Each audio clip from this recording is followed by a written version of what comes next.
So it all started with a guy named DPP, whatever. His living situation wasn't the best, but he was living out of an old school bus that turned into a camper. Outside, he had BLM flags and LGBTQ flags, but none of that matters. People are trying to say that it was right wing because he was pushing, quote, far left radical political conspiracy theories, including QAnon and Pizzagate. Online, he made conspiratorial, racist, sexist, and anti-Semitic posts and pushed COVID-19 vaccine misinformation and Holocaust denial. But like I said, if you believed in something, that doesn't mean it does not mean that what you believe in is to blame. How can anyone make that connection? You can't. Also, if you have a mental disorder, you're prone to being radicalized more easily. So let's move on from there. So after he posted all of this stuff on his blog, he decided to make a couple days prior. He decided it was the time to do something about it. So he went straight to Nancy Pelosi's house and he shattered the window in the rear. After doing this, DPP woke up Paul and said, "Where's Nancy?" When Paul said that she wasn't home, DPP said he would wait. So Paul asked to use the bathroom in the meantime, and this is where Paul's phone was charging. So he called 911 and put the phone down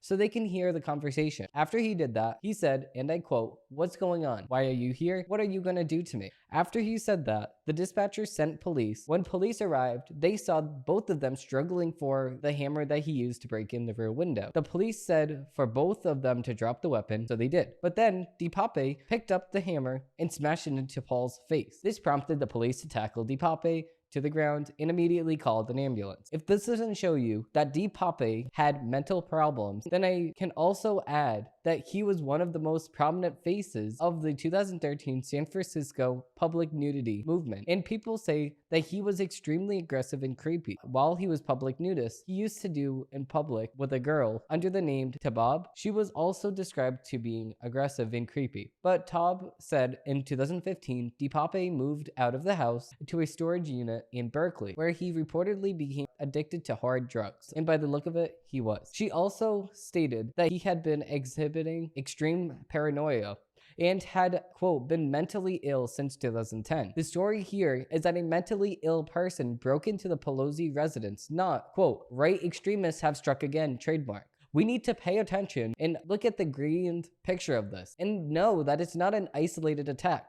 According to the New York Post, overall, violent crime across the United States has jumped this year compared to 2021, even as the number of murders has dropped, a new study revealed. They continue. Major crimes such as robberies and aggravated assaults. Major crimes such as robberies and aggravated assaults rose in the first 6 months of 2022 compared to the same period last year, with 236,962 incidents reported versus 226,967. According to a report by the Major Cities Chiefs Association based on a survey of 70 major police agencies. And yes, they will use this event and try to politicize it the best they can. But don't think for a second they don't have a motive behind it. They really do. They know that this election on November 8th, they are going to lose. So they have to make up narratives and make connections that are just not there in a desperate attempt to make themselves look better. We can also prove this based off the time they spent on this matter. According to Media Research Center, the Kavanaugh story fetched a total of 15 minutes and 1 second of airtime in the first 5 days since the story broke, which was June 8th. The story completely fell out of the news cycle in less than 24 hours, with all three evening newscasts, ABC,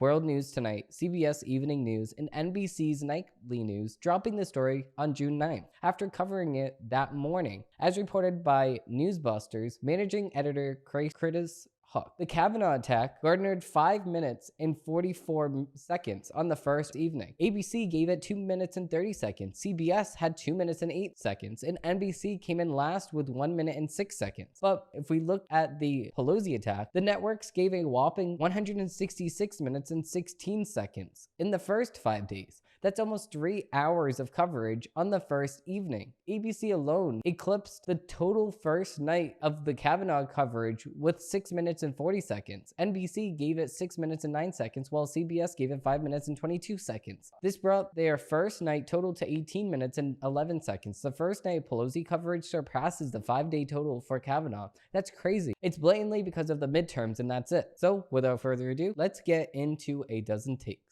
Hey, were you really going to click off this video before leaving a like and subscribing down below? Wow, so rude.